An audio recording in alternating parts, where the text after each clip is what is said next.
What's up, baby? Hey guys, hey, it's Rachel, and oh my goodness, this video is long overdue.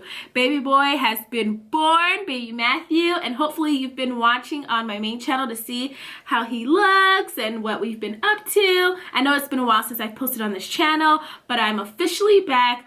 Also, excuse the appearance. It is literally after midnight, but this is the only time that I can really just sit down and talk to you all because everyone is asleep. So without further ado, I'm gonna go ahead and get right into the birth story for baby number 3 and how it all went down with every little detail. Now, just a little background. If you don't know my story, I am 27 years old and every baby that I've birthed has been via C-section. I've never pushed, unfortunately. Always wanted to, but it's just not in my cards. So with baby number 1, I planned on getting induced. However, when it came down to it, my blood pressure was so high, they thought that I'd have a stroke while trying to push, and so we decided to go the safe route for me, which was C-section. I ended up having a blood transfusion due to hemorrhaging, and so that was that story.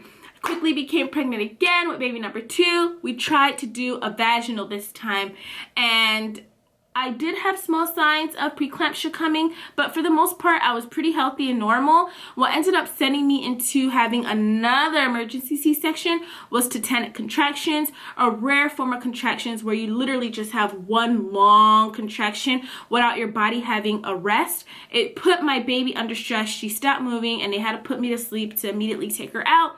There was a lot of issues with that C-section, and I was actually told not to get pregnant again. Well, guess what? Do I listen? No. I got pregnant again with baby number 3. Final baby. And this time around, we decided to go straight for the C-section. I had a high-risk doctor, a midwife, and then I had my surgeon who was going to do the C-section. And so I spoke to my doctor, the one that was going to do the C-section. He chose the date to take baby out based off of when I developed preeclampsia with the past pregnancies. So everything was set in stone. I was gonna give birth on November 19th, 2020. And I was really excited because that is my grandma's birthday. But at 37 weeks exactly, I want to say 37 weeks and 2 days, I decided to go ahead and have baby. Not that I decided, baby decided. So let's see, how did it all start? I went to my high-risk doctor. He was keeping track of the protein in my urine as well as the baby's progress in the belly. He was doing the ultrasounds, but more importantly, the blood pressure. And my entire pregnancy up until the week that I gave birth, it was pretty normal. However, when I went to see him my last appointment, I noticed that my blood pressure was a little higher than normal. It was maybe like 130/87, and that was unusual for me. Although it was normal, it was still pretty high for me. And so I brought it up to my midwife for the following appointment with her, and she was like, yeah, it's a little high. How about we do the preeclampsia test yet again? I do the preeclampsia test, and pretty much with the preeclampsia test, you collect your urine for 24 hours, you keep it refrigerated, and then you have blood work. On the following appointment to see if I had it, she says, you know, there is small levels of protein in your urine, so preeclampsia is developing, but it's nothing major to where you need to have baby taken out immediately. So I was like, woo, thank goodness. However, every appointment, my blood pressure was slowly rising. And so finally she said, I'm gonna have to call the surgeon to see if, you know, we should take baby out. I'm thinking we should because it's rising and we want to get him out just in time before your preeclampsia just goes crazy. Now, the reason why they were kind of trying to stretch out my pregnancy is because at this point I was like maybe like 36 weeks, and they wanted to make sure baby was fully developed, right? So at 37 weeks exactly, she calls my surgeon and she tells him the situation. He's like, all right, send her to the hospital and then let's get her further checked. So I go to the hospital. My blood pressure just so happens to be normal. There's no protein in my urine. They were actually shocked, okay? Because prior, there was small protein in the urine.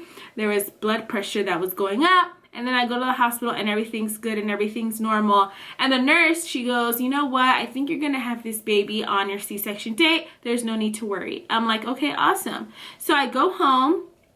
I'm thinking everything's good, and the following day I start getting headaches and headaches and headaches. My feet are swelling. I'm starting not to feel well. I'm starting to develop anxiety. I'm constantly checking my blood pressure at this point, and I noticed that my levels were really high, or my numbers were high. It was like 160 over 100 or 155 over 92. And finally I said, no. I'm gonna have to call my midwife and let her know what's up. She tells me to go to the hospital to see again, and if you don't know, I live an hour away from my hospital because I ended up moving during my pregnancy, but wanted to keep the same doctors. So the distance, man, it was hard.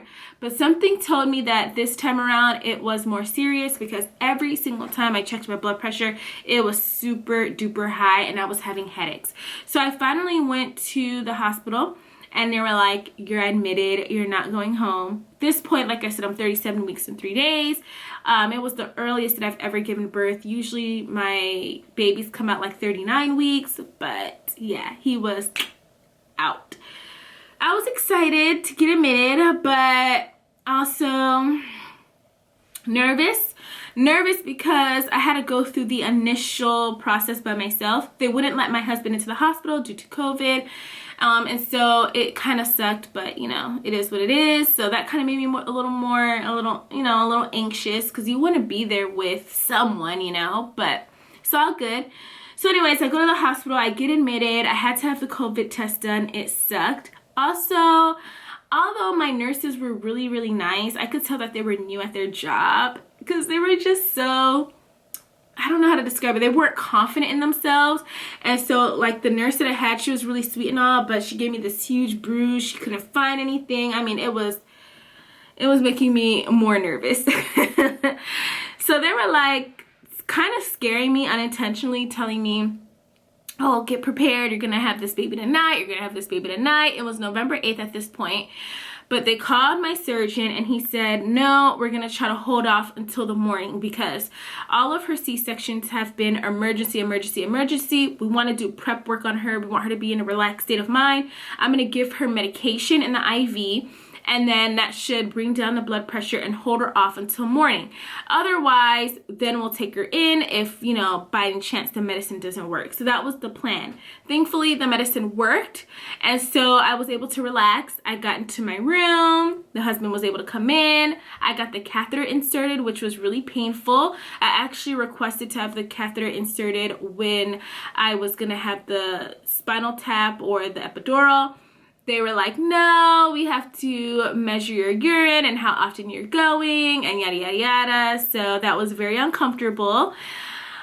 So I get the catheter inserted, I get the IVs inserted, and I'm relaxed. I'm able to eat ice chips up to midnight, and I'm like, okay, this is going to go smoothly. Husband was in the room. I was watching TV. I was calm. Then all of a sudden I start having contractions. Like I said, with previous baby, I had tetanic contractions where my body just naturally, my contractions didn't stop. And it started to happen again. My nurse was a little nervous. She thought, oh my God, you're going to end up having an emergency C-section due to these contractions. They were non-stop. She kept checking me. And let me tell you, it was the most painful check that I've ever had in my life. I'm not even trying to be graphic, but usually when they check my cervix and everything, it's like a 2-finger. You check, okay, you do your thing, see if the baby's head's there, all that stuff. This lady was literally putting her entire hand like in there, okay, and like, oh my gosh, it was a nightmare. She did it about 6 times. Finally, she ended up having to give me medication through the IV to stop the contractions, because nothing was happening. I was 1 centimeter dilated, but the contractions were not stopping. So she gave me medicine to stop them, to again hold me off for the following morning.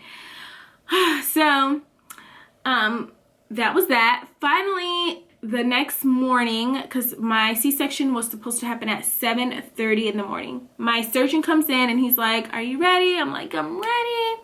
I was supposed to have my tubes tied, him and I got into it because he refused to tie my tubes last minute. I don't know what was up with him, but I signed the paperwork to have my tubes tied. It was literally on the medical records that he had the forms in his hand for me to have my tubes tied as well as the C-section. And he said he just didn't want to do it. He didn't feel confident in doing it on me. He thought I was way too young. And last minute he changed his mind. He told me that this is a decision that I needed to make prior to that day. I told him, dude, we had a whole conversation about me having my tubes tied months ago.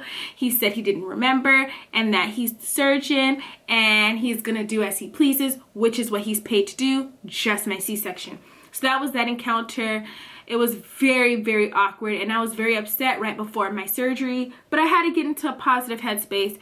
So that pisses me off just thinking about it. So anyways, I go in to have my C-section, and if you don't know the process, you have to get either a spinal tap or epidural. I ended up having an epidural. My whole body was numb from bottom down and couldn't feel a thing.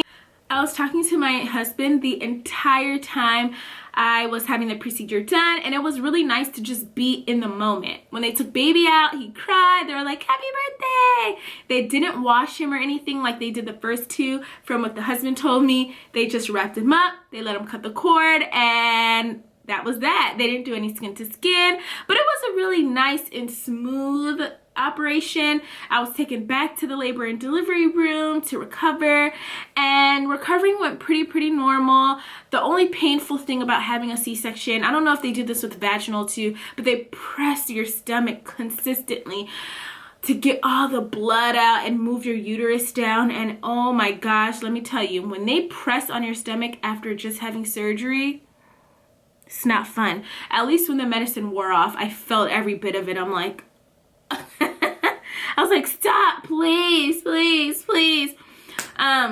So anyways, they kept pressing the stomach. Unfortunately, with the baby, he had trouble breathing in the beginning, and that was because he had fluid in his lungs, so they had to take him to the NICU. I wasn't able to see him for a little bit, but then when he came back to the room, I was able to do skin to skin, which was nice. Also, I was able to breastfeed, which was nice, and the latch was good. It was immediate. We had no problems breastfeeding. Everything just worked itself out, and I was good to go.